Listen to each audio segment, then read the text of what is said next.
probably ask for consent. So it is just now yeah.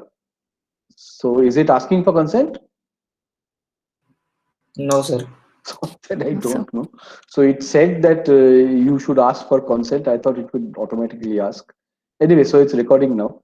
Okay. So let us then proceed. Uh, so yesterday we had, the first meeting. We had essentially talked about how we want to go ahead with this course, the curriculum and all. So what I said, if you recall, was that I want to present to you some kind of a situation, some real world problem, from which we will essentially eke out the topics that you will learn in this course. Okay, because I generally feel now that teaching without perspective is not something that is good, because nobody really understands why they are learning what they are learning. That cannot be really, that cannot lead to substantial learning, or at least, I mean, you can always mug and get marks in exams, but certainly learning is very, very different from that. Okay. So as an example, you remember that I had said that in your second year course, I would probably have, if I teach it later on, I would probably say that, how do you couple light into a single mode optical fiber? And the answer to that essentially would cover whatever we typically teach in that course. So because, fiber has its own modes, and those are nothing but sort of solutions of the Maxwell's equations, which can be traced back to normal modes. So at one sense, you can learn about normal modes of harmonic oscillators, of n harmonic oscillators. Acha, somebody should mute because a lot of sound is coming in. I think Kasturi, you should mute. Yeah. Yeah, on one hand, we had this modes of a fiber, of any kind of a fiber. Of course, a single mode fiber essentially means that for that particular wavelength, the fiber sort of allows the modes. For a certain wavelength, it allows only the fundamental state or the ground state, which is like a Gaussian. If you have lower wavelengths, of course, other modes can also be allowed. Higher order excited modes can also be allowed, but that's a different thing. These are, however, very importantly, these are spatial modes. These are transverse modes. Okay, so then that would be, that would lead you right to the harmonic oscillator problem. And the other aspect would, of course, be to know about light itself. That is, Maxwell's equations. You come to the wave equation. How do you get? Oh, okay. Is my voice lagging? I'm using the ISER net. Okay, so maybe I should also is this a problem for everybody? Can you hear my voice at a lag? Hello, guys, can you hear me? Yes, no lagging, I think. No Yeah, for me lagging, it's no. okay. Yeah, Okay, so it's fine, bro. then I think Himanshu, it's your problem. I think you have a problem in your network. Maybe you get out and get in once. Okay. So yeah, so what I'm saying basically is that you would sort of so one aspect would be to understand the fiber, the modes of a fiber, and the other aspect would be to understand light. And for light, we would start with the Maxwell's equations and then come to the wave equation, and from there we would go to many other things, of course, which several things we could not cover in your course.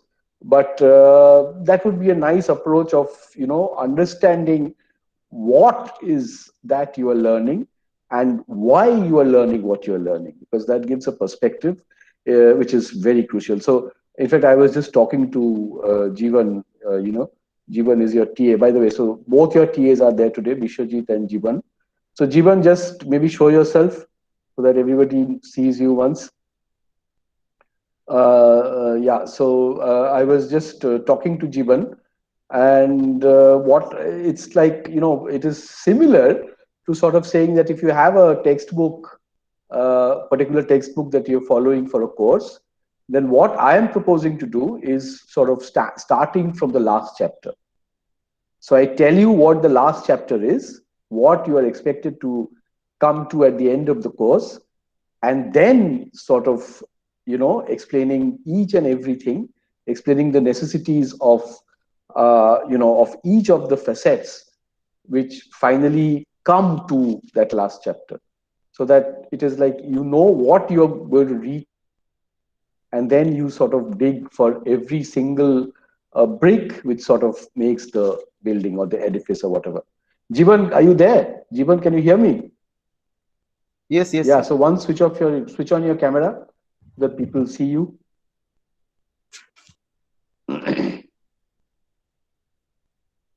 Yeah. So Jivan and Bishwajit, I think yesterday was already there. Bishwajit, you're there, right? I am there, sir. Okay. So Bishwajit and Jivan, is any problem with camera or what? Yes, sir. Actually, I'm in the desktop, so I don't have any camera. Desktop does not. Oh wow. Desktop doesn't have a camera. Oh, this is a very No, no, old sir. desktop then. It's Anyway, in a lab, sir. Lab. okay. So anyway, the BSMS guys, you must be knowing Jivan. Do you know him? BSMS guys, do you know Jivan? Huh? Okay, so most of you know. Okay, Hitesh doesn't know. Yes, sir, badminton. Abhishek knows by badminton. So anyway, it is necessary that you strike up a rapport with both of them. And because so I've been talking to Jivan, so he would actually also contribute. We will be making up problems very, very frequently. And we'll be sort of, giving you problem sets quite often.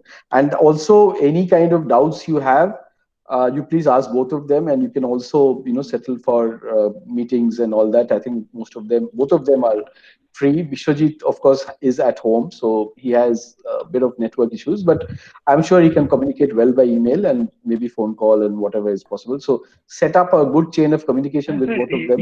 it will be good if we construct a WhatsApp group, I think. Then it will be That might everything. be okay. Yeah, that might actually be a good idea.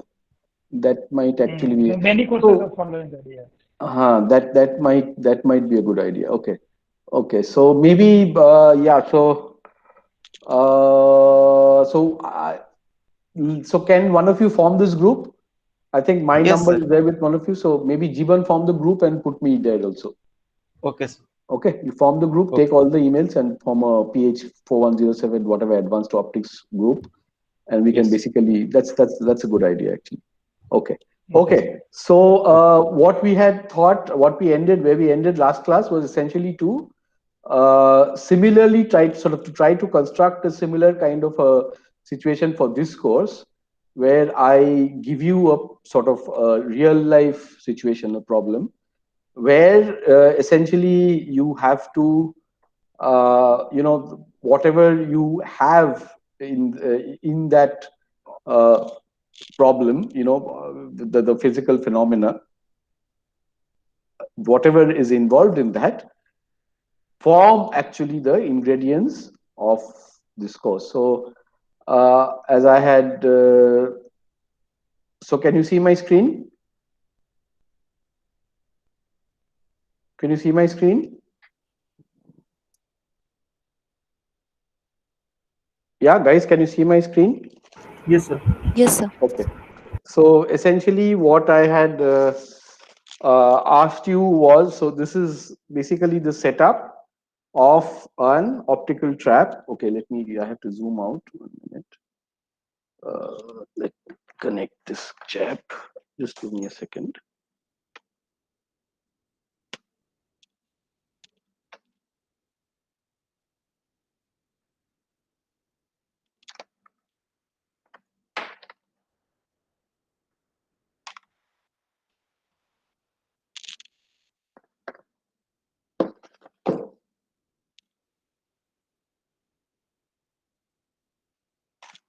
Just give me a second.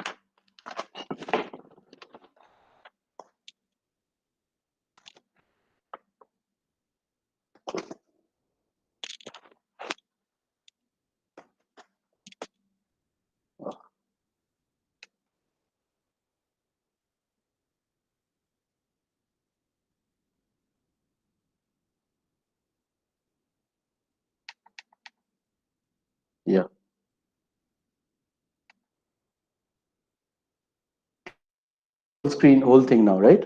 1 second. So I have placed the pen somewhere. Okay. So this is the schematic, as I said, of an optical tweezers. And my question to you yesterday had been, how can I trap a nanoparticle? So the nanoparticle is being trapped. So this is essentially my nanoparticle. This guy. This is essentially my nanoparticle that you see here. And what I'm doing is I'm sort of spatially confining it inside the laser beam. Okay, and that laser beam, of course, starts from this place. This guy. Okay. So I had asked you to think about it if possible. So has anyone thought what are the problems that are inherent in this? What are the things that you need to know in order to completely understand this phenomena? Sir, Huh. it's not a doubt, but I just want to know, what does polarization play a role in this? Because you have a half wave plate and also polarizer splitting beam splitter. I'm a little unsure Okay. where No, polarization no. comes. Yeah. So Priyanuj, so basically let us identify the stuff that we need to understand. That is the first thing. Okay, later on we have to go along, we have to essentially think of everything. So okay, so one of the things that we need to know here, as Priyanuj says, is polarization. Okay, right. What else? Sir, the light exerts a force on dipoles, so that can be used as it. Okay, so you're saying that light force on dipole. That is something that is there which you have to understand. What is the where does dipole coming from, by the way? Where is dipole coming from? How are you talking about dipoles? Where is dipole coming from? Um, an object can be a combination of many dipoles. So which are you saying that the nanoparticle is a dipole? No, means many dipoles are constituted Okay. in the nanoparticle. So basically you're saying that nanoparticle is collection of dipoles, right? That is what you're saying. Very good. So interaction of light with dipoles. Very interesting. Very interesting. Acha, so what are the other questions you have? No, so you guys, you understand what I'm trying to say. I'm trying to say, when you see this setup, I assume that most of you do not know how optical tweezers work. What I'm trying to ask you is, what do you think are the different physical phenomena that you need to appreciate or understand in order to understand how trapping works? What are the things that you need? And we will expand from that. But what are the questions that come to your mind? Yeah, next. Tell me. Sir, the size of the nanoparticle and the power of the laser, like how they are related. Size. Okay, let me just. This guy is okay. One. So you're saying roll of laser power. Okay, this guy has to be made. This is my number 3. Okay, roll of laser power. Let me sort of make this separate. Okay, roll of laser power. That is an interesting question. You're saying how? So wait, are you talking about, very important, Rohan? Are you talking about power or are you talking about intensity? Power.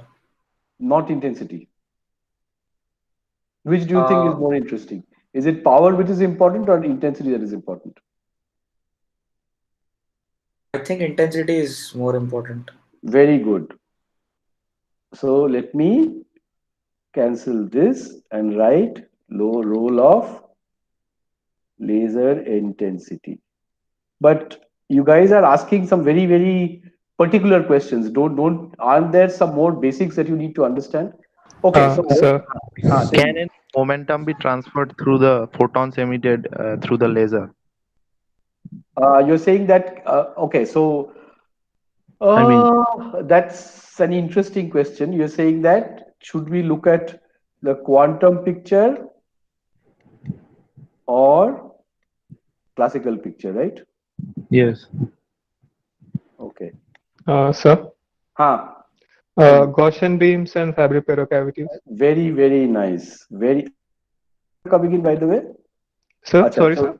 so where is Fabry-Pérot coming in? How do you say Fabry-Pérot?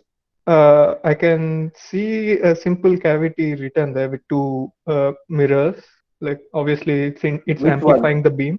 Where, this one you saying? No, sir. Then Above. which one? It's This labeled one. simple cavity. It's labeled sample cavity. Sorry, Oh, sample chamber. Where cavity? chambers.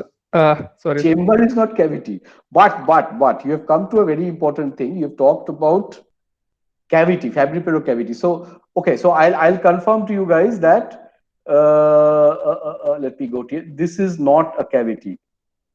This is Okay. just a sample chamber. But where is a cavity in this stuff? Where do you think there is a very crucial role of a cavity, which is may not be completely, on like demonstration in the picture I have drawn, but there is still a very, very important role of a cavity. Where do you think it is there? Somewhere in a absolutely basic way. Absolutely basic way. Sir, could you explain what is L3 and L4? Those are And two mirror lenses. These are two lens. lenses. Okay. See, typically, always remember in this kind of nomenclature, when I say L, it means a lens. When I say M, it means a mirror. And for example, this is a polarizing beam splitter. PBS is polarizing beam splitter. But you know that linear polarized light has P and S components, right? So in a polarizing beam splitter, you typically have this one that is the beam going straight through is P polarized, and the one that is getting reflected is S polarized. Okay, and the reason that I have this is very crucial. That is essentially by a combination of this half wave plate and this PBS, I can control the power of the light that is going through. You can appreciate that, right? If I have, so you know that the laser has a certain polarization. By this half wave plate, I can turn that polarization. Okay, so if I make it completely p polarized, then all the light will go through this. All light goes through this. If I make it S polarized by turning the wave plate by 90 degrees, all the light will get reflected. I'll almost have very little power going into the trap. Okay, so I can continuously change the power of my laser, which is the input light going to the trap, by this combination of PBS and half wave plate. So that actually tells you that in order to understand how this works, one crucial thing that we need to know about is the polarization of light. Okay, so that is one thing that we need to know. But my question to you guys was, where do you think there is somewhere a cavity inside the setup which is not at the moment being displayed, but it is very, very, very crucially present? Maybe not shown directly in the diagram, but it is there. Cavity for the laser instrument. Absolutely right. That is crucial. So again, that is essentially resonator optics. Very crucial because that makes up your laser itself. Laser itself. Acha. Now let me see. What are people thinking? What else do you need to understand? What else? Relation of wavelength of light with the size of particle. In what sense? Means ability to trap might depend on the wavelength of light. Okay. So you're basically, acha, that is interesting. Okay. So, okay, no. So think more. So who is this, by the way, guy? Fahad. Fahad. Think more deeply. Where do you think it'll be important? In what sense? So the refractive index of the nanoparticle. Brilliant. Very, very nice. Very, very nice. So this is basically one of the most important things that we are going to study in this course. That is, let me write it. So maybe this is getting a bit busy. So let me make a new thing. Or should I write it here so that everything is in one picture? No, it's getting too busy, right? Let me start a new one. So it was, I think, number 7. Oh, every time I forget this.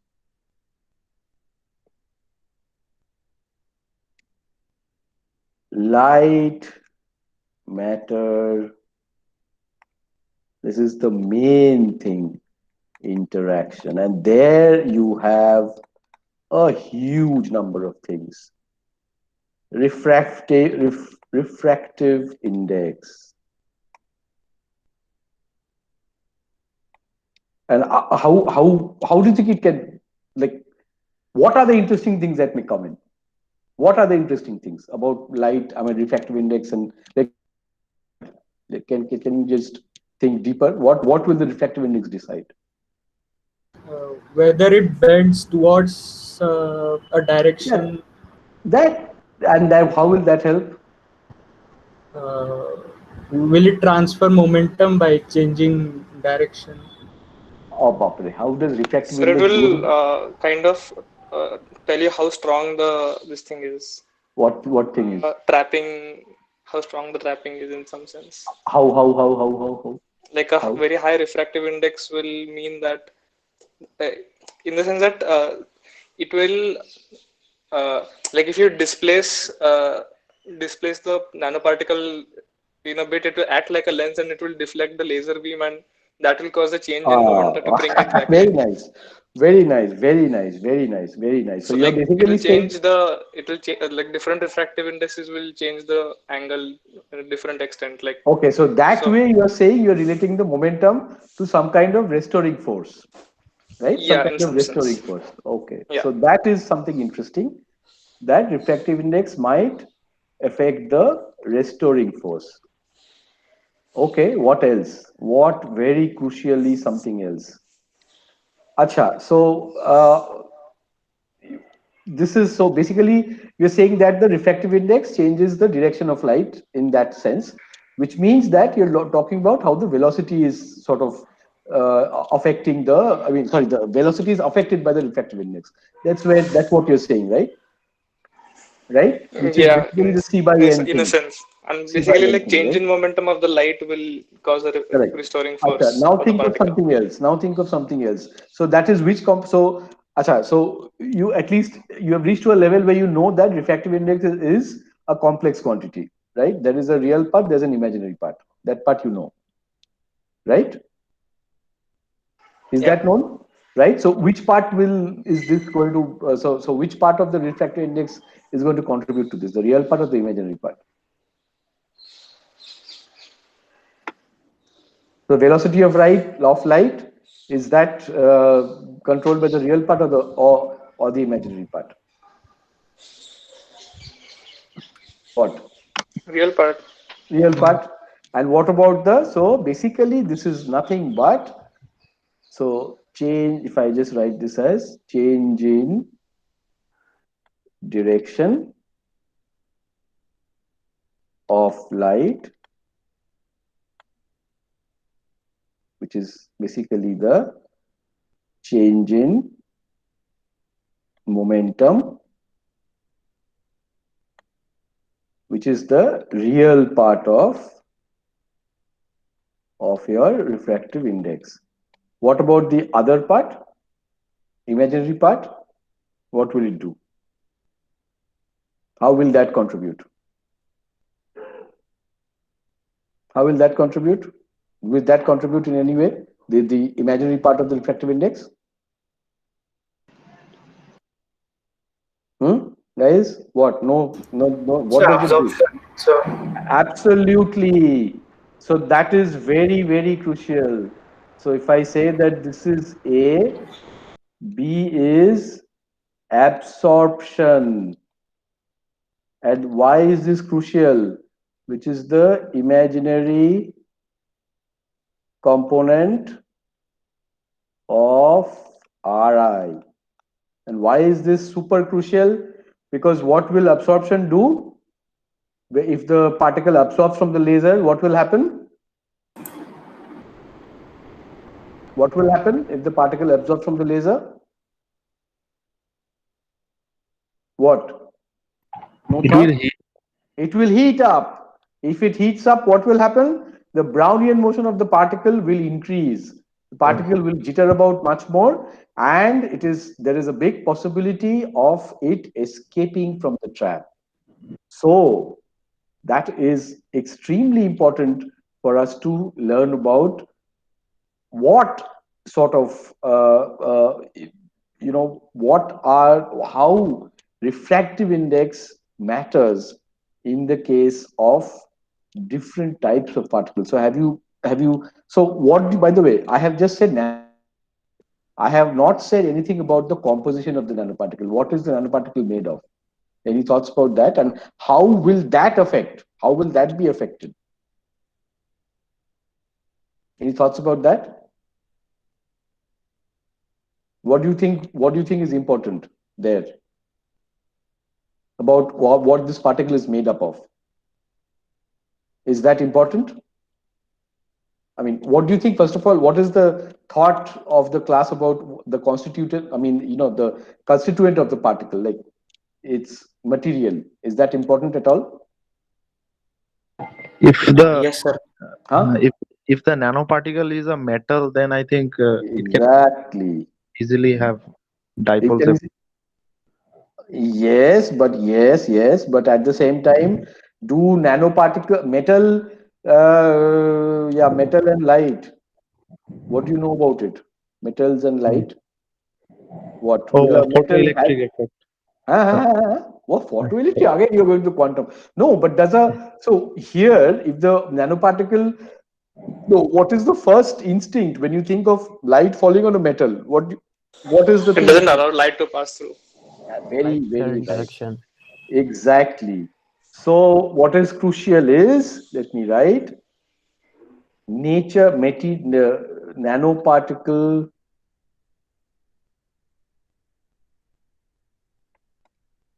material. That is crucial. Is it metal? Is it dielectric? Properties are crucial, right?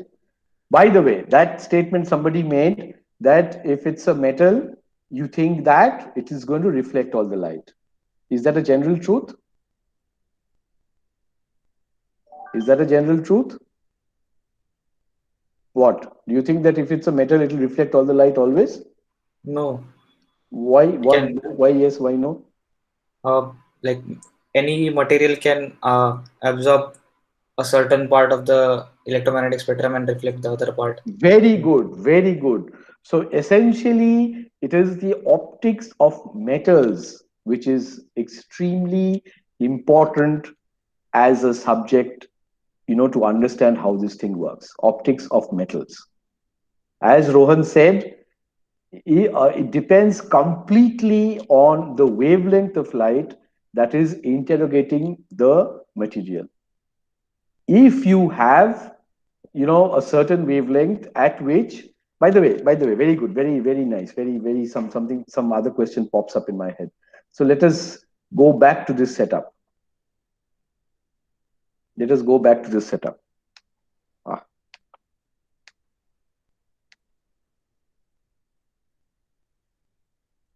Okay. Where else do you think this reflectivity, etc., this property, where else do you think is important in this thing, in this whole setup that we have? So the question isn't clear, like reflectivity. Yeah, what I'm saying in what is, sense? where so we said that in terms of the composition of this nanoparticle, whether it is made up of whether it's a dielectric material or a metallic material, that is very crucial in order to understand how it is going to interact with a certain wavelength that you are inputting into the trap. It is crucial whether this is a nanoparticle, whether it's a metallic particle, or whether this is a dielectric particle. That is important. I'm saying in this whole setup that you see, in what else do you think this question of some object being a metal or a dielectric is important? Do you think somewhere else, some other components that we are using, whether they are metals or dielectrics, whether that aspect is important? Sir, the beam splitter? Beam splitter, correct, but even more obvious than that, beam splitter metal ka nahi hota hai yaar, unlikely. But there are Yeah. some other things which are certainly very possible to be made out of metals. By the way, acha, one thing that I missed, this D1 and D2, these are basically, acha, this actually, that is, okay, no, I'm not going to say anything. Yeah, go on. Tell me. If So mirror. So I gave the hint, exactly. So this mirror, M3, M4, it is crucial.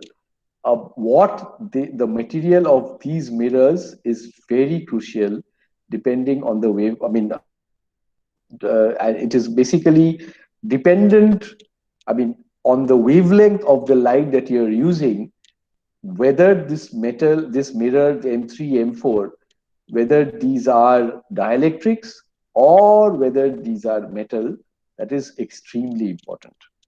Very Uh, crucial. Sir, in the lab, like, do we change the mirror depending on the experiment? Like, there are different types of Okay. mirrors. Unaware of that.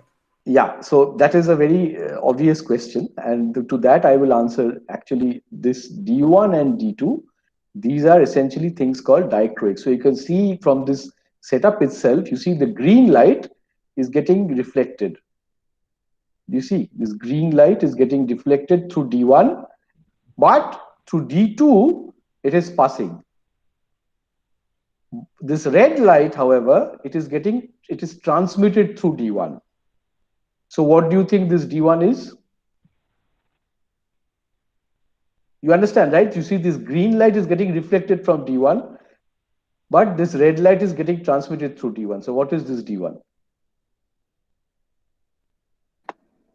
So this absorbs the red light and reflects the Absorbs, green nahi, boss. No, it is not absorbing, it is transmitting. Please, there's a big difference between absorption and transmittance.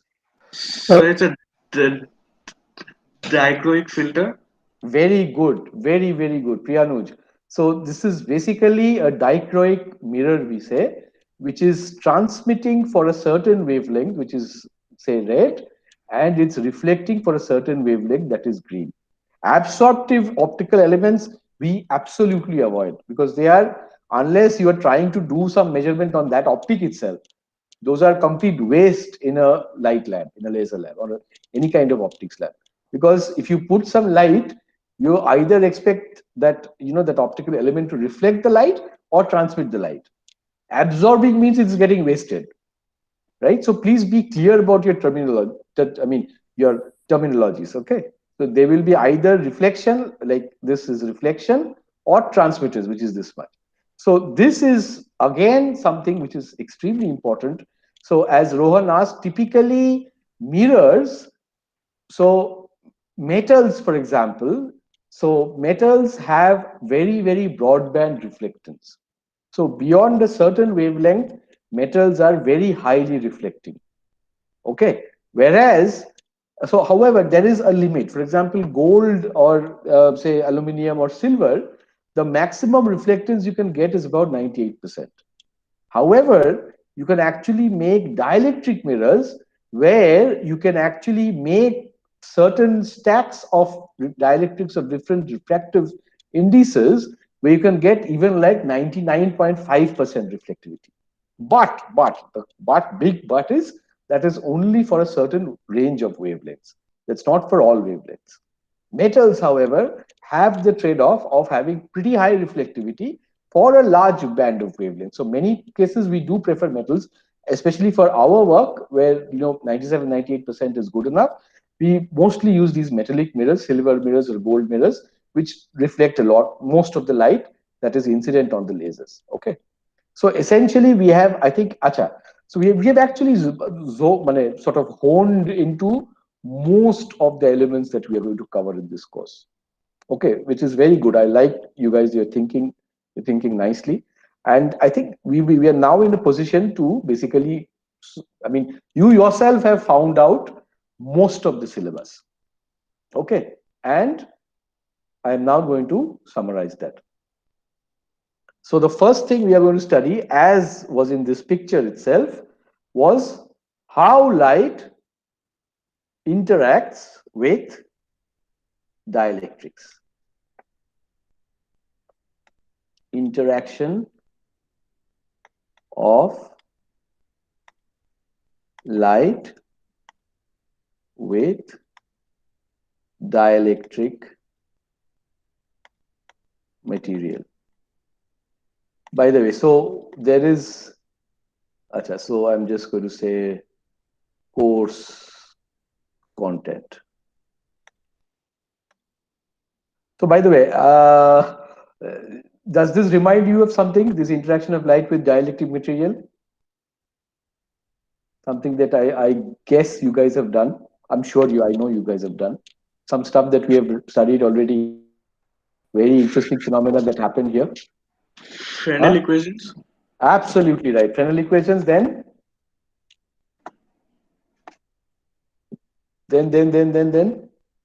what else? Fresnel equation से क्या आता है? I mean, you have said some very interesting phenomena we get, right? क्या आता है उससे? Huh? What? We get the Fabry-Perot kind of interference, like that's a very that is so basically reflectivity, and so essentially reflectivity, transmittivity, all that gets. Reflectivity, absorbance, transmittivity, all three come from here. Okay. But no, even what are the interesting phenomena we get? Very nice phenomena, fantastic phenomena. When the Fresnel equations are the guiding equations, right? But phenomena wise, they are not phenomena, they are the guiding equations. So what are the great phenomena we get out of these? That I'm asking. Evanescent waves. Absolutely right. Evanescent waves. When you go from denser to rarer media, you have this case where when you come in with an angle of incidence greater than the critical angle, you get total internal reflection, which of course we do not use in this particular experiment. Well, actually we do use, but I think that can be, and I'll tell you where I cannot, I have to do this. I cannot not tell you this. So essentially,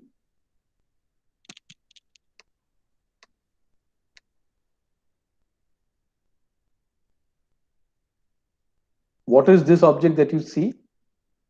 Okay, let me just zoom it a bit up. What is this object? It's called a microscope objective, right? What is that? Do you have any idea? What is this? This is what? NA? Numerical aperture. Absolutely. Numerical aperture 1.3. What does it tell you? What does it tell you? अरे, total silence. NA 1.3 क्या है? मतलब क्या हुआ? What information, what physical information are you getting out of this?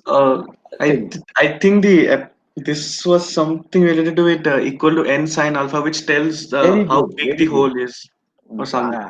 No, whole. I don't know exactly. I forgot that. You're close to that. You're close to that. You're close to that. Like it tells you the angle at which the light is. Fantastic. Very good, Anirudh. Very good. So basically, NA is. Oh shit! Oh, I completely forget this pen. So NA is nothing but, as I think Priyanuj said, it is n sine alpha. By the way, what is this n? This is the refractive index of the medium that is just outside. Okay.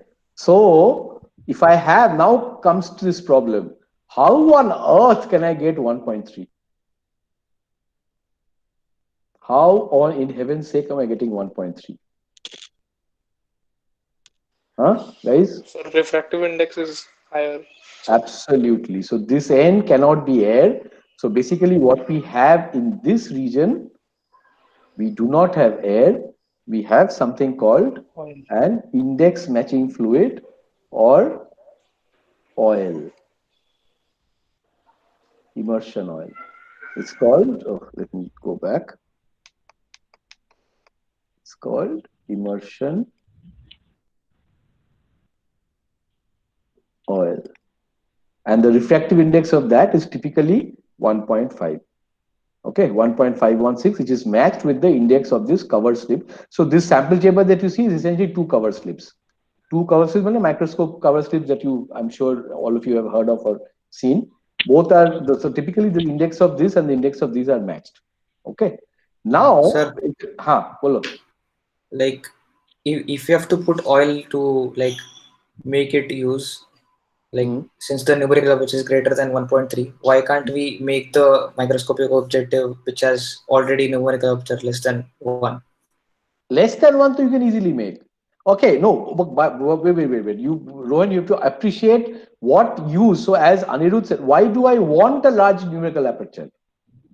That is very crucial to understand, right? Now, the reason behind that is, as Anirudh said, so that means the higher this guy is, the higher is, and if I fix this alpha has to increase. Okay. Essentially means the bending angle of the ray. If I consider for convenience, it's better to use the ray picture. The bending angle of the ray is increased. So if the bending angle of the ray is increased, that means what? What can you talk about the focal length of the lens? Sir, I'm saying that since the bending angle is just the alpha, we can adjust the numerical aperture accordingly to get whatever angle we want. Why is there? Can you get more than? How can you make? You cannot get more than 1, no? Why do we require? Like, are you saying that if we have more That than is one? what I'm coming to. That is what I'm coming to. Give me some. Wait. You answered my questions. If I increase this alpha, what does it tell you? What does it tell you about the focal length of the lens? It gets reduced. It gets reduced. Absolutely right. Why does it get reduced? This is getting crowded, but I have to still draw here. This is my lens. Oh shit! What a horrible lens. Wait. So because like the further away the yeah, very focal good. length I is, the know, less but the angle would be. see, Anirudh, this is the problem of those who have not done the fiber experiment. Rohan did not do the fiber experiment. So basically, this is my. Oh, Sir, I've done fiber optics. you have done. Then how dare you ask this question, Rohan? Horrible. No, I know what you're saying. I know that the angle will like focal length, and yes. if the angle is less, then the focal length will be large. But my question is. Sir, I think he wants to know like why does the focal length need to be small, or why does it Yes, why does the NA need to be high? That is what I'm coming to, boss. So what does it tell you about the spot size? If I have small focal length? Smaller spot size. Small size. And how do I relate this with small size? Huh? So the nanoparticle, we need to ensure. Rohan himself said, right? You need laser, what you said? You need large laser intensity, you said, right? Yes. Huh? So the smaller the spot size means the larger the intensity. Right? And which we shall try to teach at the end of the course, and we will certainly give as term papers, is the fact that the optical trapping stiffness, or the K, force per unit, that per unit displacement, Kx, harmonic oscillator का जो historic force का Kx term है, that K essentially depends on is linearly proportional to the laser intensity. So I basically have to increase my intensity, and you understand that power does not do a great job, because power, you can only, power first, for example, increases intensity linearly, right? Because it's like P by area. Power by area is the intensity. So power goes as linear. Spot size, however, goes as squared. So if I reduce the spot size by a factor of 2, intensity increases by a factor of 4. So the great necessity for optical trapping is high intensity, and high intensity means small focal spot size. Small focal spot size means large bending angle of the ray, which means very small focal length, which means high numerical aperture. Okay, this is where the whole story comes. And I had come to this because I was talking to you about that internal reflection. And actually, you can do some very, very interesting things here. You can actually make this glass cover slip. You can make a small, a very thin metallic coating here.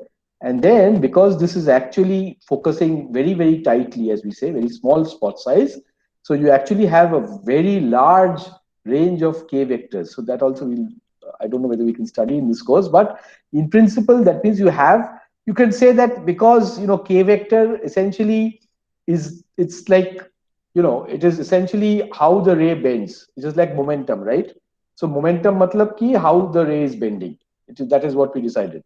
So we have a large array of k vectors. Will actually also, if you have a glass metal kind of interface here, you can actually hit higher than the critical angle, and you can actually get plasmons generated here. Okay, which is something which I don't know whether we can cover, but which I will certainly put as term paper for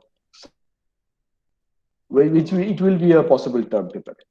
Okay, so where did it go? Anyway, so we were at course content. So one very important thing fallout of this is interaction of light with dielectric material, and that is what we start the course with. I know you have done many of this stuff, but this is basically going to be. By the way, so one thing that we talked about was, of course, this total internal reflection. Other thing also, which is important, and which so you guys who did the fiber know, optical fiber experiment, is Brewster's angle, right? So those things we will revise, and especially the interesting case is the thing with when it goes from high index to low index. There you have a lot of interesting things, and with polarization. Anyway, so that is the first thing we'll cover, and that is very crucial again in this context of this, because it tells you how much of reflectance you will get from mirrors, say what mirrors you should choose, and very importantly why you need. So the reason that you need these dichroic mirrors is you typically want to, so okay, 1 minute. So let me just again go to this.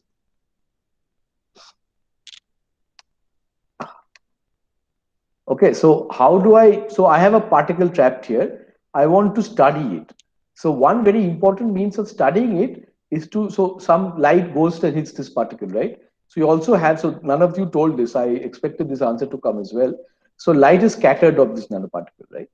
And the scattering that comes from this particle actually gives us information about its Brownian motion. And the Brownian motion is a very important signature of the trap characteristics.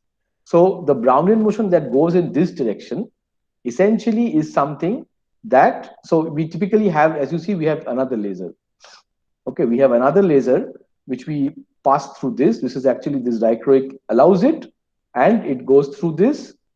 It gets scattered from this laser, from this particle. It comes back, and I actually somewhere I will. Okay, yeah. Basically, this dichroic. This is actually a 50-50 for this wavelength, for this laser 1, as they say. Okay, so some part of it will actually come here and get reflected off and be detected in this part. This is a detection part. Okay, so essentially what I do is one laser I use to trap this particle, other laser I essentially use to study only the Brownian motion of the particle, and that essentially is the very critical part of this experiment. Are these two dichroics, which sort of, this is allowing this to go, and this reflects this completely. And this one typically is something which allows this wavelength to pass, but this wavelength will reflect. It's part of it. So you get a good part of the scattering back out of the microscope and into your detection part. This is basically your this is photodiode 2. PD2 is photodiode. This is essentially PD1 is another photodiode. This is another photodiode. We do detection here. Anyway, so the important part is we are actually bothered with very much interest. Can you explain the D2 once again? Yeah. So D2 essentially is my D2. Oh, this dichroic. Yeah. So these are dichroics which have characteristics at different wavelength.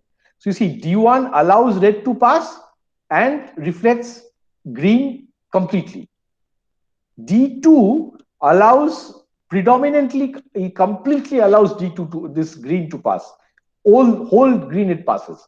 But red, it partially passes and partially reflects. So some part of red goes out like this. We have not shown it. It is unnecessary. Because see, D2 is my detection, D1 or whatever. D1 is my detection laser. Or no, what laser 1. Laser 1 is my detection laser. So I can waste some of it power. I need very low power, okay? So some part of it gets reflected, I don't care. Some part of it enters, gets scattered, and again 50% of that gets reflected. So suppose this is at say 600 and this is at say 1000 nanometers, then this D1 is 99% reflecting at 1000, but 5% reflecting, or 95% transmitting, or 99% transmitting at 600. D2 is 95% transmitting at 1064 or 1000 or 1000 nanometer, and it is 50% reflecting or transmitting at 600 nanometer. Is that clear? So I am allowing some part of this to go through, and the scattering part I am allowing to. Sir, the left green part is like coming back from the. Yeah, this is the one that is coming back. Yes, this is the one. So even that is 10, like 1000 nanometers, right? Yeah, so I think that they have, yeah, that is, no, so they have, no, this is 1000, no, don't, yeah, this color combination here is screwed up a bit. So this green is actually this one coming back. It cannot be. Oh, okay. Now it makes sense. So I was confused as to why it is transmitting in one case and no. So that depends. So okay. So maybe I declared this to be the detection laser. Okay. Anirudh, this is the detection laser then, right? So then I think it's fine. I shouldn't blame the student. So basically this green is transmitted, reflected through this, and it's 50% reflected at D2. Okay, so laser 1 is my trapping laser, which is like completely passing through both of these, and laser 2 is my detection laser. Okay, so it is completely reflecting from this, it is partially transmitting through this, partially reflecting, and it comes back as, so this is 600, this is 1000. Okay, I interchange them. So the green one is partially transmitting. Yeah. Green is the detection, and laser 1 is the trapping, and laser 2 is the detection. So what is crucial is the choice of my dielectrics, which will partially reflect and partially transmit. For one wavelength it transmits, one wavelength it does not transmit. Okay, so essentially that is where it is. This part is obviously very, very crucial.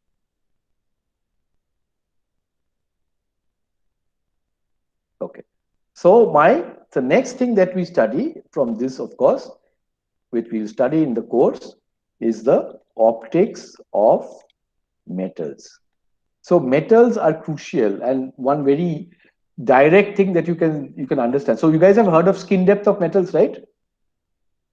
Skin depth, AC. I think you've heard that field cannot penetrate too much inside metal. Skin effect. Heard of that, right? Skin effect, right? Yes. So Yes. that tells you. So by the way, what is the relationship between magnetic field and electric field in dielectrics or in vacuum? Magnetic field is C times lower than the electric field, right? E by C is B, right? Now think of metals and now think of skin depth. So the electric field is disappearing, right? So if the electric field disappears at a very, very short distance from the surface, it means the rate of change of electric field is very high, right?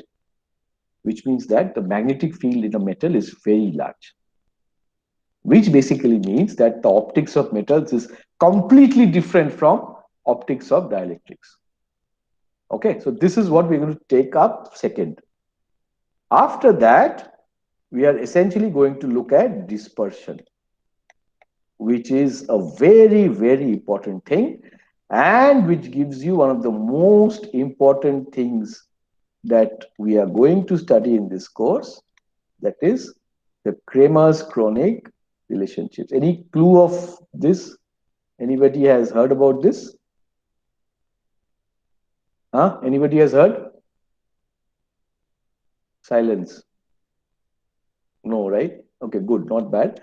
So this is essentially telling you, so dispersion is, as you know, is how the frequency or sort of frequency, the frequency dependence of any physical parameter. That's called dispersion, right? So we are basically going to look at the refractive index.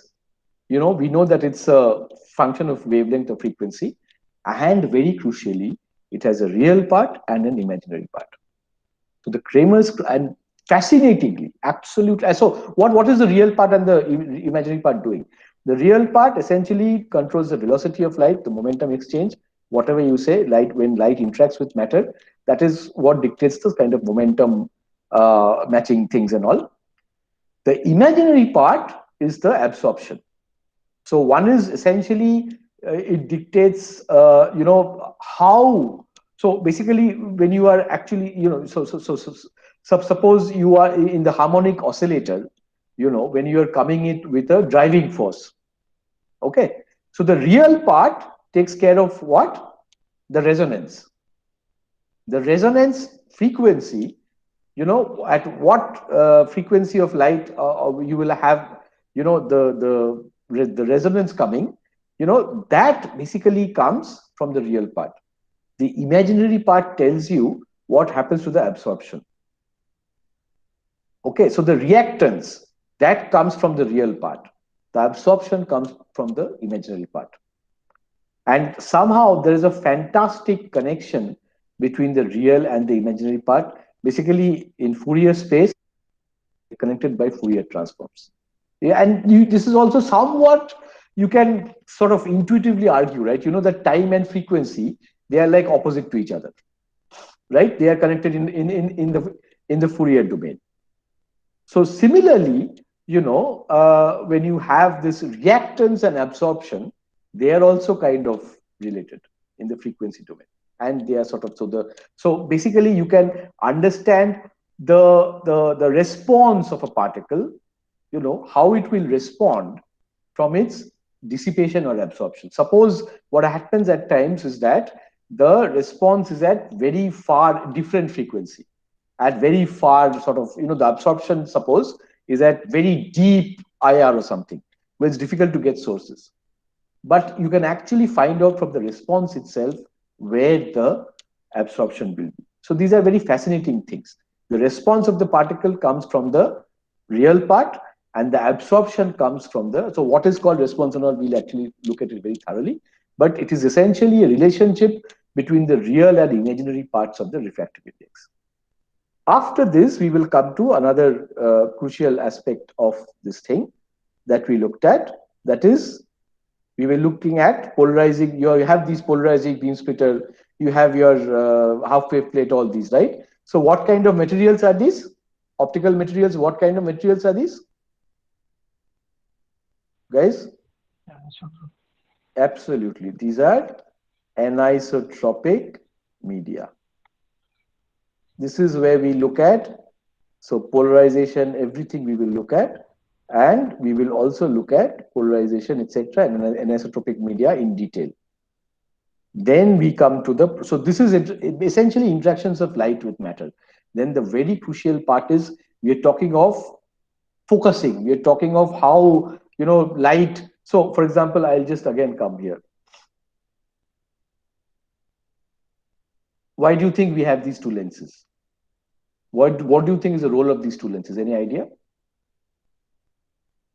Why do you think you have these two? These are not for fun, right? Why are these two kept? Any clues? What? Sir, is this some 2F system, like to change from Absolutely. one Fourier? Very good, Priyanuj. So essentially, this is nothing but a beam shaping arrangement.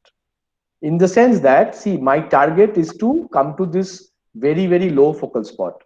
So that comes through what? Essentially a large, that depends on my numerical aperture, n sine theta, that has to be large. And what is the other part? What is the other crucial thing which decides the spot size besides the focal length? What is the other thing? Those who have done the fiber must know this. Kya? Wavelength. Wavelength, yes, correct. Some other thing? Some other crucial thing? Wavelength, focal length, and spot size depends on what? One is wavelength, proportional to wavelength. It is dependent on focal length, again proportional to focal length, and something else. The reason that I have this. Alpha. Like the Alpha sign is the same. That is the same. That is numerical aperture, I said. That is focal length, essentially focal length. What is the other one? See, guys are. What is this? Sorry. Hmm? What is this? The The diameter beam of size, the, sir. yes, beam size. I have to optimize this beam size in order to get the smallest focal spot. The larger the beam size, the smaller the spot, right? So the beam size will express itself in the numerical aperture, right? In the sense, yeah, but very crucial. Yeah, you can say that. But then, what is crucial is you need to completely fill up this objective, the entitlement of the numerical aperture.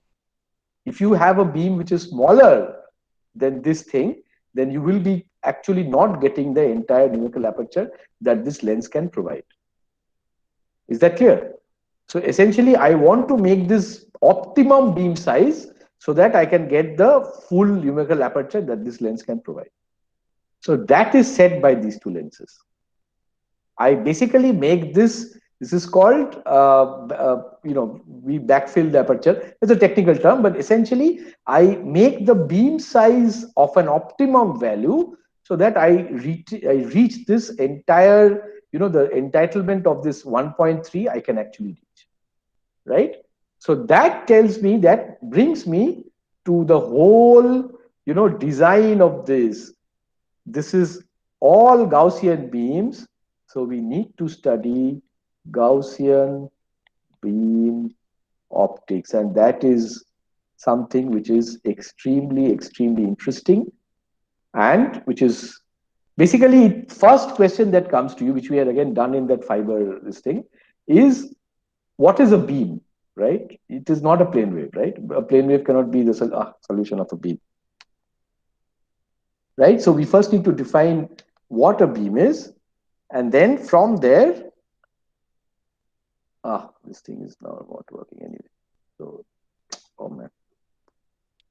So anyway, so basically what I want to say is we need to define what a beam is.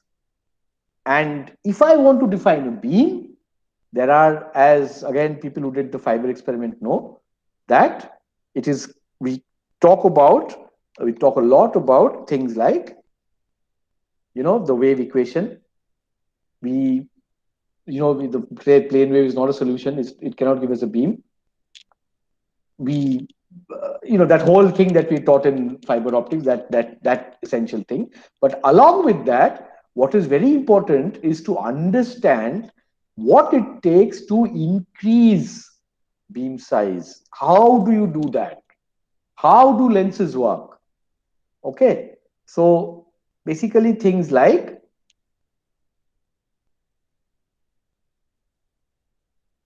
okay, so why is this not, yeah, fine. So essentially what we will study is interaction of light with optical elements. And there is a way of actually designing optical systems, engineering optical systems which match whatever requirement you have. So this is essentially, there's something called, ABCD matrices and all, where you can beautifully quantify how light interacts with different optical elements. And that will be sort of a large portion of the course. And of course, if time permits, we are going to come to the culmination of all this into things like special topic optical. So maybe now I should write special topics. Sorry. Specialized topics, optical traps, angular momentum of light. This is also something very easy, nice. I think, sir, you missed the diffraction part. Oh, yeah. Sorry. Yeah. Oh. Okay, so let me make this 7. Shit. So one very crucial thing, thanks Vishwajit, that we do is we actually look at so when you talk about focusing, light being focused by lens and all, Gaussian beams focused by lens. Finally, everything is some kind of diffraction. Okay. So for example, a Gaussian beam can be directly traced to diffraction through a circular aperture. And I can tell you that this entire beam propagation and focusing through a very, very high numerical aperture lens, as we just saw in optical traps, actually follows something called the vector theory of diffraction. We are not going to go there, but we will keep that as a special topic. What we intend to do in this course, basic diffraction theory, that is essentially diffraction by circular aperture. In fact, that is what, covering all this itself will be challenging because again, I don't want to rush in this course. See, we are anyway constrained by all this online and all. So I don't know whether I can reach 7. That is, but I will have you cover this. So we'll have seminars at the end of the course after we at least cover up to. So I intend to cover up to 6. Up to 6, I want to cover. I will tell you how diffraction works, both Fresnel and Fraunhofer, far field and near field and far field diffraction. And one basic case we will do, that is that through a circular aperture. And these will be specialized topics. Okay, so yeah, we have gone past our time. So is it in context, guys? Tell me that. Is this whole thing in context? Some kind of context? Do you feel that? Yeah? Yes, sir. Okay, so this is some kind of actual physical picture that I want you to keep in mind. This picture, we can come back to different points of the course. And I see we need to have discourse. I think whenever you think that you're not understanding anything, I'm going too fast during the class itself. I know that, I hope you have always asked questions and I hope that trend will continue. Okay, so we will start do we want to derive all the relationships of Fresnel this thing, or can I assume those? What do you think? You want a revision classes with deriving all that? A revision would be good, sir. Okay, okay. So next class we will start Thursday, 5 o'clock. This is the first topic, and maybe we will, time and again we will have a look at this and just cover at the end of the course, December, whatever time, we will take stock of how much we have covered. Okay? Okay, guys. Take care then. Bye for today.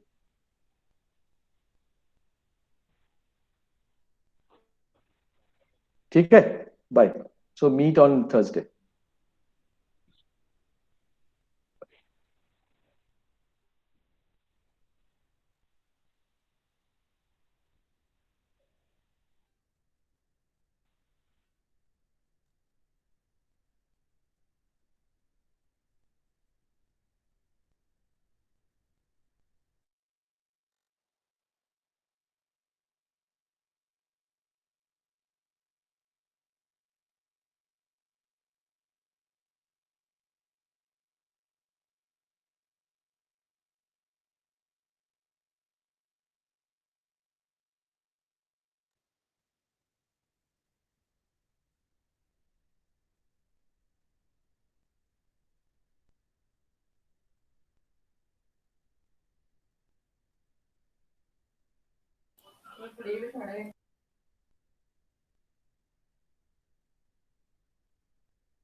Hello गुलशन।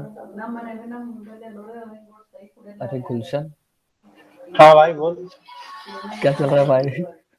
बढ़िया, तू बता। मस्त चल रहा है भाई। अरे बेटा क्लास में ध्यान दिया करो, ये क्या है अब? तो क्लास खत्म हो गया तभी ना कॉल किया, क्लास मतलब खत्म हो गया क्या? हाँ, तो अब ध्यान कौन दे, किसको देना चाहिए?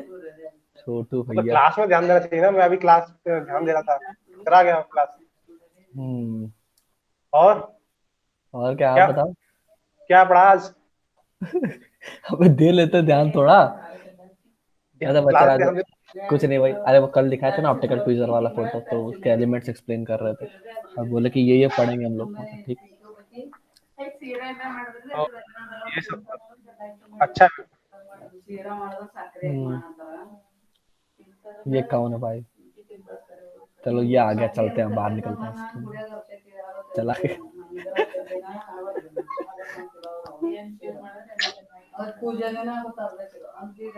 कैसा लग रहा है मैं?